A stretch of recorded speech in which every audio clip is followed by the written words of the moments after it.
patnubay at gabay ng magulang ay kailangan sa mga batang manonood.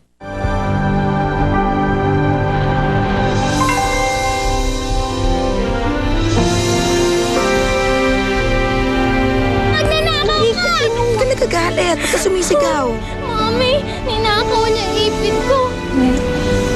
Pasensya na po kasi baguhan na po ako. Huwag mo akong bigyan ng ganyang dahilan. Kaya next time na lumapit ka sa kanya, dapat kabisado mo ng trabaho mo. Dahil kapag mag-ulit pa to, ako na mismo magsusumbong sa'yo, sa supervisor mo. Pinapangarap na gusto ko siyang makasama. Pero sa tingin ko, matagal niya na ako itinuring na patay. Ay, makikita ko yung estudyante yun, naaalala ko si inay. Dahil sa kanya, iniwan ako ni inay. Bakit ka naman iiwanan ng nanay mo na dahil sa estudyante mo na, Ber? Dahil anak siya ng nanay ko. Kapatid ko siya, Mimi. Ako na bahala.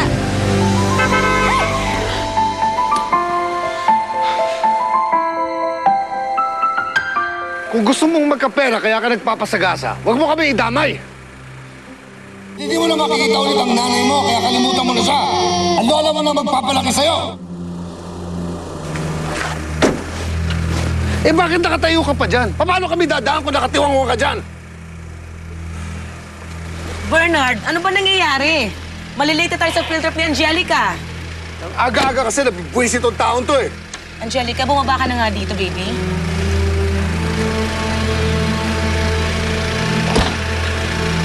Ikaw na naman? Ay nako, Bernard. Huwag mo nang pansinin yan. May pagkatanga talaga yan eh. Eh pati nga si Angelica pinaiyak niyan eh. Bakit naman kasi kailangan samahan mo yung bata sa field trip niya? Eh anniversary natin. Bernard naman. Eh may ibang araw pa naman para makapag-celebrate tayo eh. Hindi ko pwedeng ipagkatiwala sa isang house mother o teacher lang si Angelica. Eh kung kailan pa umalis ang yaya niya. Ang hirap pa mading humanap ng maaasahang yaya ngayon. Bernard, isang araw lang to. Isang araw lang. Daddy? Daddy, gusto mo sama ka na lang para happy family? Katulad ng ibang family. Kasama nila daddy nila. Hindi pwede sumama ang daddy dahil kailangan ko magtrabaho. Why, daddy?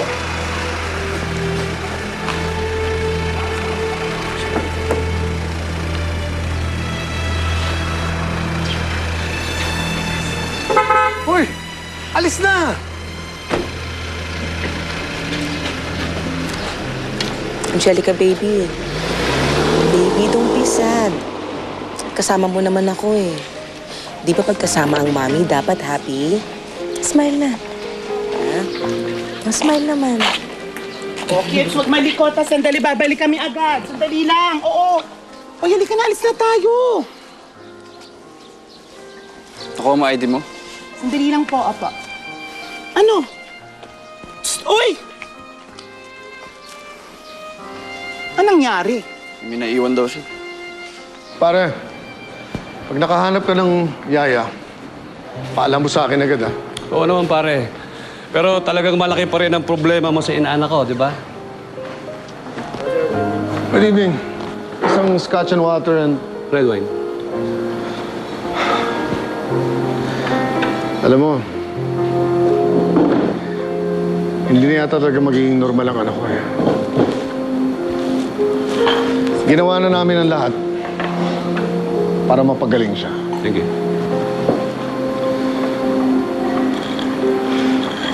I really wanted a son eh. Yung normal. Yung mapag-iiwanan ko ng lahat ng mga ari-arian ko ngayon.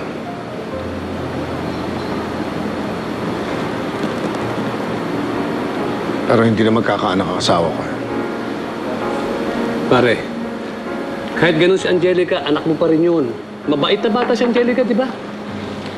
Ewan ko ba, pare?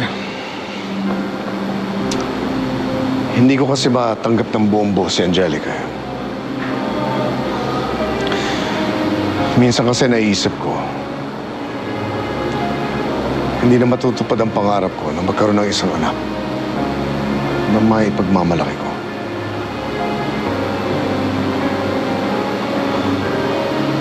Naisip ko minsan eh, parusa ba sa akin to ng Diyos? Teka, pare. Bakit mo naman nasasabi yan?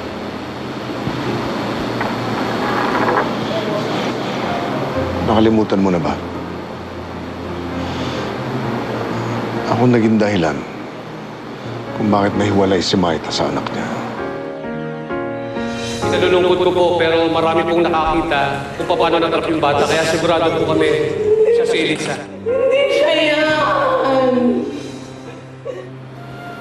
Kumusta na kayo yung anak ni Maita? Palagay mo, buhay pa kaya yan?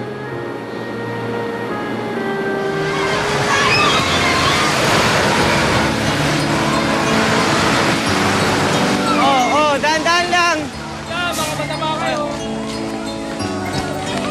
Angelica! Baby, huwag kang tumakbo. Mami! Angelica, huwag kang lalayo, anak. Mami! Saan ka pupunta? Mami! Gusto ko yan, Mami! Saan? Ito, Mami. Yan. Miss, magkano yan? Ito. 100 lang po. 100.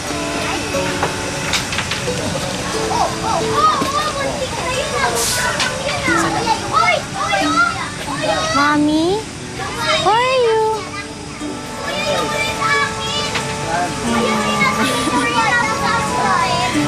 I love you too. Ikaw talagang bata ka. Napaka-sweet mo talaga. Kaya nga love na love kita eh. Alam mo, ikaw na nga lang nagpapasaya sa akin. Alam mo ba yun? Ha? Siguro kung hindi ka dumating sa buhay ko, ang lungkot-lungkot ko ngayon. Kaya love na love kita eh. I love you so much. I love you. At saan? Mahal na mahal kita, Nay. Mahal na mahal din kita, anak. Mami, gusto ko doon. Naku, baby, ang taas niya, no? Ayoko. Nakakatakot siyan, baby. Hindi pwede. Dito na lang, oh. Yung mga balloons, putukin mo na lang. Doon ka na lang, ha? Gusto ko doon, Mami. Baby, kung talagang love mo ang mami, hindi ka sasakay doon, ha? Lisa! Akala ko ba naman, nakasunod ka lang sa amin ni Mimi dun sa likod eh. Tara na. Kailangan pa tayo ng mga alaga natin dun. Tayo. Lisa? Alam mo, kahit na may kakulangan to si Angelica, swerte pa rin siya. Kasi mula nung ipinanganak siya ni Inay, nasa tabi lang siya nito. Inaalagaan. Hindi iniiwan. Hindi kagaya mo.